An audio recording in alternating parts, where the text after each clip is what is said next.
Ramir Boulder po. Update lang po tayo sa impeachment ni PBBM. Ito po, deliberasyon ng Kamara sa impeachment complaint versus PBBM. Ano? At pinapakinggan ko po ito. Halos lahat po ng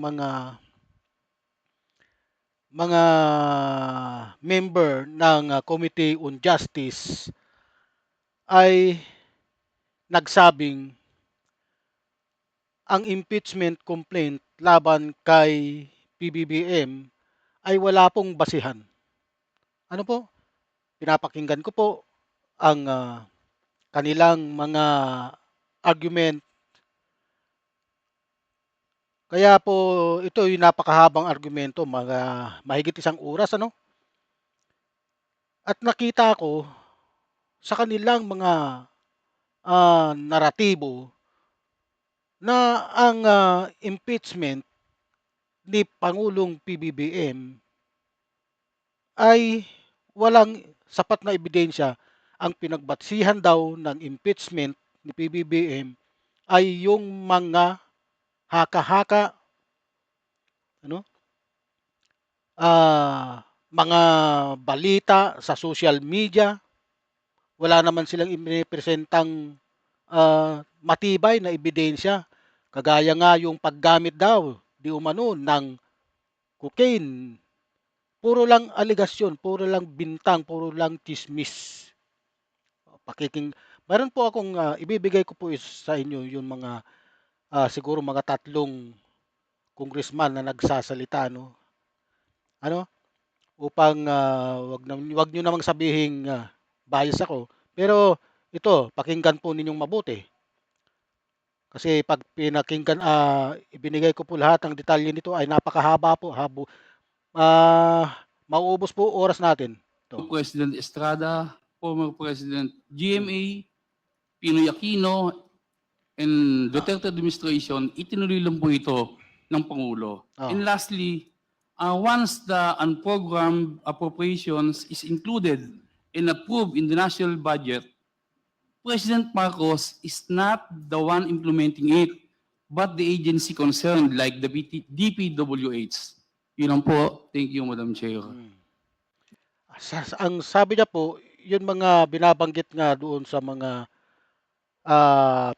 binibintang kay PBBM, ano? Mga insertion ay naganap na po yan matagal na. Hindi lang po ngayon. Insertion panahon pa ni Cory nung matapos ang term ni Cory, pumalit si Ramos. Nung matapos yung term ni Ramos, si Erap ng 2 taon at nagpatuloy po kay GMA. Nung matapos ang term ni GMA, ang pumalit si Pinoy. Tapos si Duterte, nagpatuloy po yung mga insertion sa General Appropriation Act, no? Yung tinatawag na GAA. Ito po yung isa kasi yung grounds na sa impeachment ni Pangulong Marcos ano ay na tinatalakay po nila at saka po yung kanyang involvement daw di umano sa pagko-cocaine, sa drugs na hanggang ngayon ay binabato pa rin sa kanya. Thank you, Honorable Pascual. Any Yan other po, member who ito po si Honorable Pascual. Ang susunod po diyan ay si Congressman Erese. wish to comment on this? Madam Chair.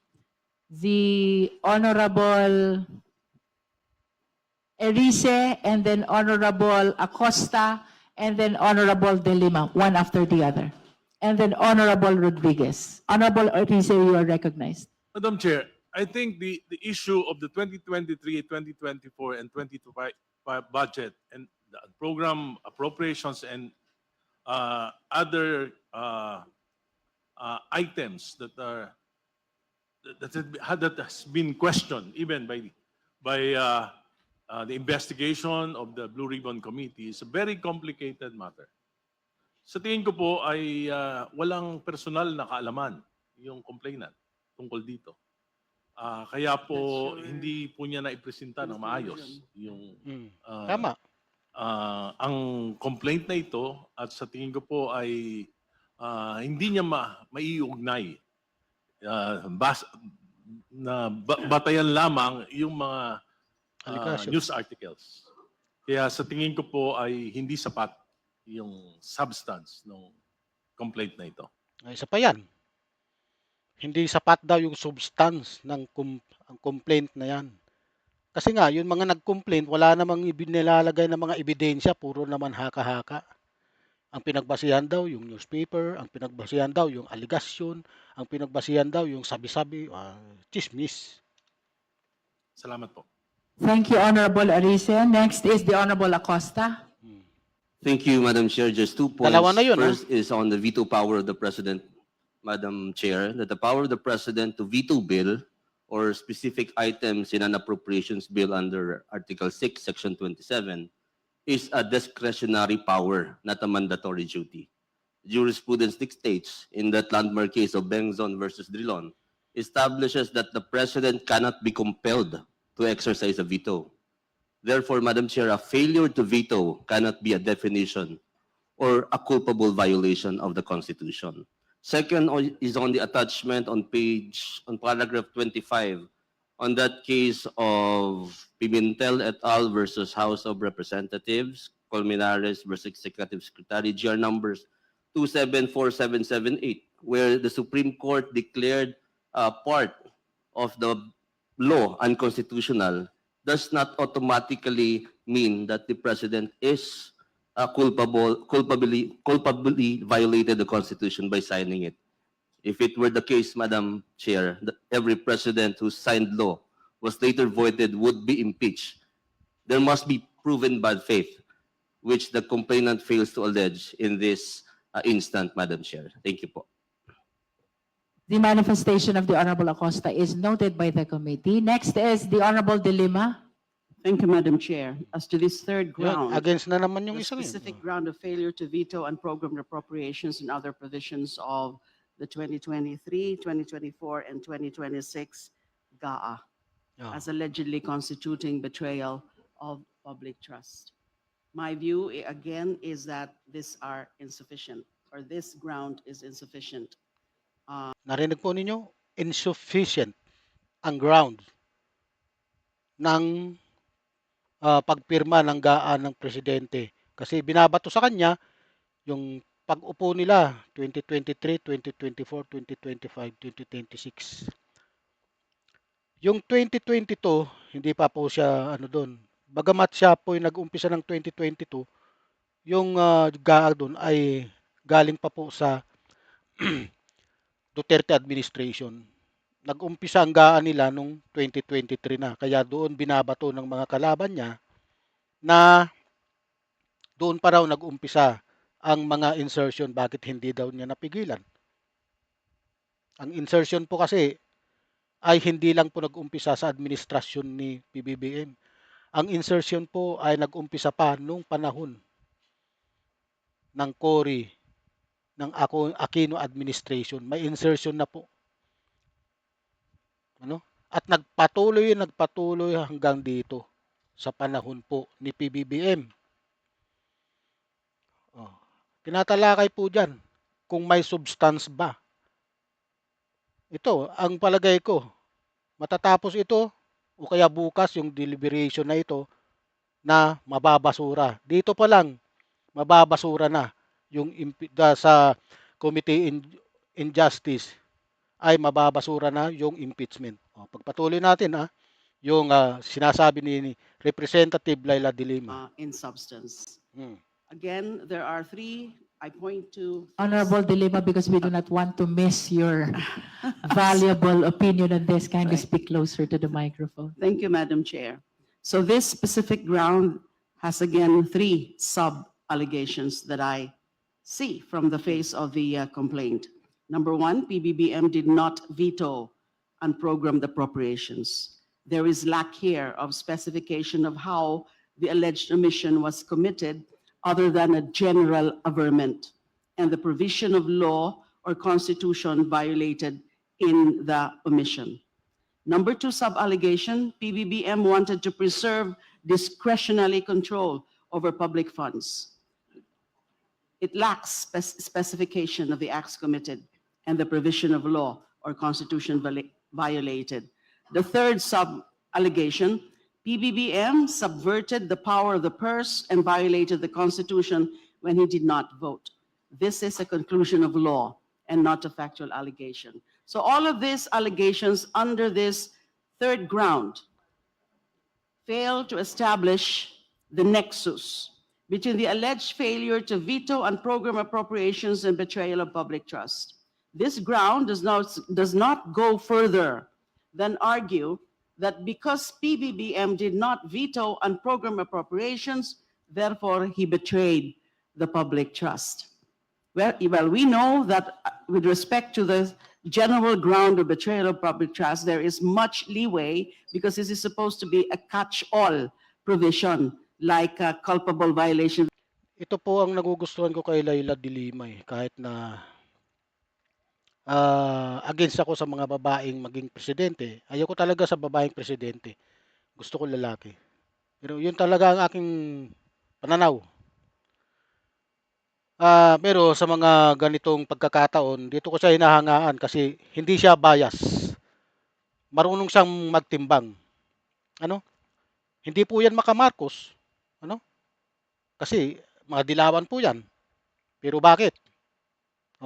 Bakit? Yung sinasabi niya pabor kay President Marcos.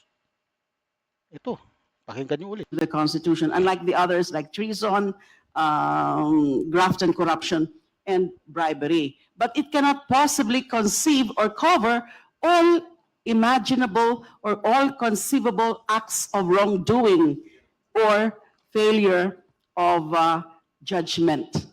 Now, this conclusion must be preceded by a recital of factual allegations establishing why exactly PBBM's refusal to exercise his veto power on unprogrammed appropriations amounts to a violation of the law and the Constitution. Personally, Madam Chair, along with the Honorable Chair Egay Erice, I always held the view that unprogrammed appropriations in the budget are of questionable constitutionality. That's why we filed a petition before the Supreme Court. But the issue here is not the constitutionality of the unprogrammed appropriations, but whether the facts as alleged on the face of the complaint has a connection or can satisfactorily establish betrayal of public trust. As I said, again, these are mere conclusions and therefore insufficient. Thank you, Madam Chair. Pakinggan niyo po, insufficient. Ang susunod po dyan ay si Thank you, Honorable De Lima. Now we Madam Chair. recognize the Honorable Rodriguez. Apat na po, pang-5 na po Honorable ito. Rodriguez, then Honorable Chua, then Honorable SDML Defensor. Thank you, Madam Chair. Manifestation very short. Again, this particular third act does not constitute, it does not have sub. Ito si Rufus Rodriguez, hindi po ito maka-Marcos. Bagamat siya po ay taga Cagayan de Oro, siya po ay Bisaya. Pero ang pananaw niya, insufficient din. Comply with the requirement of sufficiency in substance because the president has that discretion to veto or not. If it's veto, that's the end. You try to have it again, probably convince the president the next time to veto. If it's veto, the only solution is not even the committee. It goes back to Congress to override it. And the problem here really is the connection and the support to the allegation that President BBM committed betrayal of public trust. Of all the grounds, in the 6 grounds, the 4 are very clear. The first ground is culpable violation of the Constitution. You have to show which section of the Constitution is violated. Number 2, treason. That's Article 210 of the Revised Penal Code. Committed only in times of war. Third is the a case of bribery. That's 114 of the Revised Penal Code, direct bribery, knowingly receiving. And then the fifth is other high crimes. American, we have no decision on this, but American laws, it is such gravity that it involves already its effect on the nation by these officials. But betrayal of public trust is a matter of public policy to be done by Congress. We will be the one to decide what is betrayal of public trust. And to me, there is a failure of the narration of facts to say that the failure to veto of unprogrammed appropriations will be a betrayal of public trust. That's so far from this title of this act to the constitutional requirement that there should be betrayal of public trust. So therefore, that is my manifestation. Again, no substance in this case. Thank you. No substance, napakinggan nyo. Ayan po ang sinasabi ko. Ano? Dito pa lang sa Committee on Justice ay madudurog na po yung final ng mga Makabayan Black at saka itong si Attorney De Jesus laban sa kay PBBM. Hindi na po aabot yan sa Senate. Ngayon pa lang nakikita ko na durog ang mga impeachment complaints against PBBM. Ito na, hindi na po natin nahabaan. Kaya kasi napakahaba po yan. Mahigit 1 oras po yan. 1 hour and 28 minutes. Ano? Dadako po tayo dito sa kabila. Ayan po. Gumaganda ang kalusugan. Tungkol po ito sa kay Pangulong BBM. Nakabawi na ng lakas si Pangulong Ferdinand Marcos Jr. matapos magkasakit at mabawasan ng timbang. Ito ang inihayag ni Palace Press Officer Attorney Claire Castro nang matanong sa status ng kalusugan ng presidente matapos dumanas ng diverculitis noong nakalipas na 2 linggo. Ito po, marami pong nagsasabi na ang diverculitis ay masama. Kasi ayon po doon sa mga kalaban ni PBBM, mayroon pong lumalabas na balita yung kay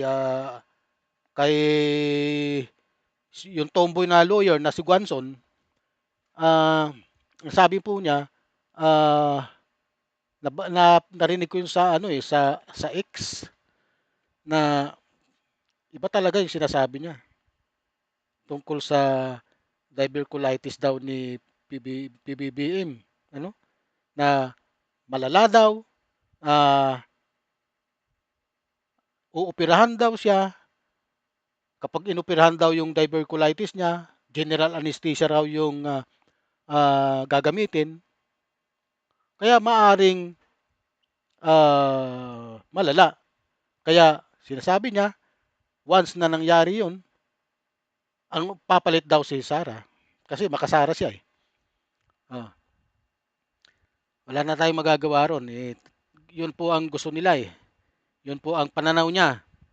Pero para sa akin lang, ito na. Basahin niya muna to. Marami talagang naninira kay Pangulong BBM. Yun nga eh, inilabas nga ng kanyang medical certificate na peke eh. Tingnan nyo. Naglabas sila ng medical certificate na fake na pinabaulaan na naman ng St. Luke's dito sa BGC kasi dito siya kinonfine ng isang gabi yata dahil nga sa kanyang sakit na diverculitis.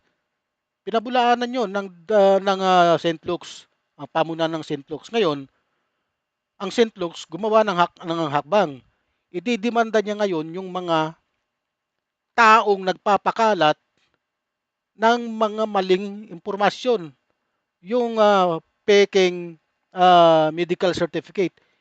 Hindi naman naglalabas ng ganun ang St. Luke's dahil bawal.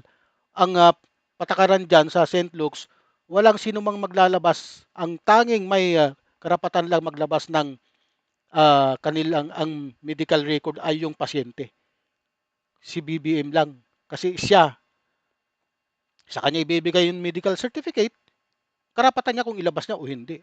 Pero itong mga lumabas na fake, na kung sinong pinanggalingan yan, dapat silang managot talaga. Sa totoo lang, dapat nilang panagutan yung mga katarantaduhang pinaggagawa nila. Ano? Grabe talaga itong mga kalaban ni itong mga DDS na 'to. Kung mga kapanira sila, ganun-ganun na lang. Sobra. Gagawa ng mga kwentong hindi ka pa tanggap-tanggap. Gagawa ng kwentong talagang gusto nilang paniwalain ng um, tao dito sa Pilipinas, gusto nilang paniwalain yung tao upang ma-divert sa kanila, mapunta sa kanila lahat yung atensyon, mawalan ng suporta. Eh, hindi naman gano'n yung tao, hindi naman tanga yung tao. Nagsusuri po yung tao ngayon. Hindi po kung ano yung pinalakad ninyo, binahagi nyo sa social media na peke, susundin na ng taong bayan, susundin na ng majority. Hindi po gano'n. Ako nga, hindi nga ako naniniwala diyan. Nung makita ko yung ah, kumakalat na medical certificate na yun, hindi ako naniniwala eh. Kasi taliwas sa sinasabi ni Yusek Castro, excuse me, na ang Pangulo na ay okay. Kagaya ngayon, pagpatuloy natin. Ito ang inihayag ni Palace Press Officer Attorney Claire Castro nang matanong sa status ng kalusugan ng presidente matapos dumanas ng diverculitis noong nakalipas na 2 linggo. Ngayon, ang Pangulo ay gumaganda ang kalusugan kaya huwag mag-alala at patuloy ang kanyang pagtatrabaho. Ito po para sa mga DDS na patuloy ang paninira, pagkalat ng mga disinformation, patuloy na pagkalat nila ng mga hindi kapanipaniwalang mga naratibo. Abay, ito na, ito yung mga, oh, hmm, wag niyong sabihin peke ito. Oh. Kasi hindi naman magsasalita, hindi sila maglalabas ng mga pekeng dokumento. Ito, genuine, factual, may katotohanan. Ano? Oh. Sino pakikinggan ko? Kayo? Na mga mali-mali ang sinasabi? Na puro paninira? O ito? O, di ba? Kaya kayo, hindi kayo dapat mamuhay dito sa mundo dahil puro kayo katarantaduhan. Ano? Oh. Okay. Wala na tayong pag-uusapan pa. Tatapusin na natin to. Okay. Dahil sa susunod ulit. Pinakita ko lang po sa inyo itong gumaganda ang kalusugan, itong latest update ng ating Pangulong BBM. Alam niyo po kasi ako, hindi naman ako maka-Marcos. Kung sino lang po yung nakaupo, doon po ako sumusuporta. Ano? Kasi yun po ang sinabi ng Diyos, kung sino yung pinayagan ng tao, sino po yung nahalal ng tao, pinapayagan po ng Diyos 'yan. Wala na tayong pag-uusapan doon. Kasi siya rin naman ang may utos na magkaroon ng gobyerno eh. Wala naman utos ang demonyo na magkaroon ng gobyerno. Ang utos ng demonyo, yung manggulo. Oh.